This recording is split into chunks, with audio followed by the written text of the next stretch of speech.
माझा अनुभव होता शेतरस्त्याच्या संदर्भामध्ये. महाविकास आघाडीच्या काळामध्ये शेतरस्त्याच्या कामासाठी मी संबंधित मंत्र्यांच्या एका पी ए माझ्या संपर्कात आले आणि त्यांनी इतके किलोमीटर करता इतके जर तुम्ही दिले तर कदाचित ती कामं लवकर होतील. कारण माझ्या जिल्ह्यातल्या एका व्यक्तीने थोडी आर्थिक देवाणघेवाण करून काही कामं मंजूर करून आणली होती, जो व्यक्ती पदावर पण नव्हता.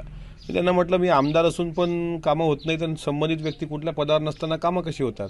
तर नंतर मग काही दिवसानंतर शोध घेतला तर असं लक्षात आलं की आर्थिक व्यवहार झाल्याशिवाय ही कामं मंजूर होत नाहीत. तर आता 5 लाख रुपये देऊन 50 लाखाची कामं मंजूर केल्यानंतर त्या कामाची क्वालिटी काय राहणार, तो विषय मी दादांच्या पण कानावर टाकला होता. आणि त्यावेळेस दादांनी सांगितलं की ही कामं आता अजिबात अशा पद्धतीने करायची नाही. जर असं कोणी आढळलं तर त्याच्या बाबतीत मला सांगायचं, मी ती कडक कारवाई करेल. त्यामुळे मला तो अनुभव आला. पण नंतर मग मी परत ह्या जिथं आर्थिक व्यवहार करून कामं होत असतील त्यापेक्षा ते व्यवहार न केलेले बरे. तुम्हाला किती पैसे मागण्यात आले? मला मागितलेले 5 लाख रुपये. 5 लाख रुपये द्या आणि 1-2 कोटीची कामं घ्या. पण ते म्हटलं नाही, माझ्याकडे तेवढी कॅश नाही आहे सध्या, त्याच्यामुळे एवढे कामं मला नकोत. पण आणि अशा प्रकारे 2-4 डिपार्टमेंट असे होते की जिथे पैशाशिवाय काम होत नव्हतं.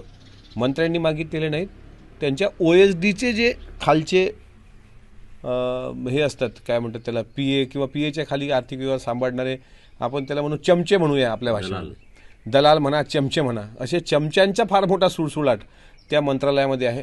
प्रत्येक जिल्ह्यातले बेकाम लोक तिथे पडलेले असतात दर मंगळवार बुधवारी. त्याला कुठेतरी शिस्त आली पाहिजे.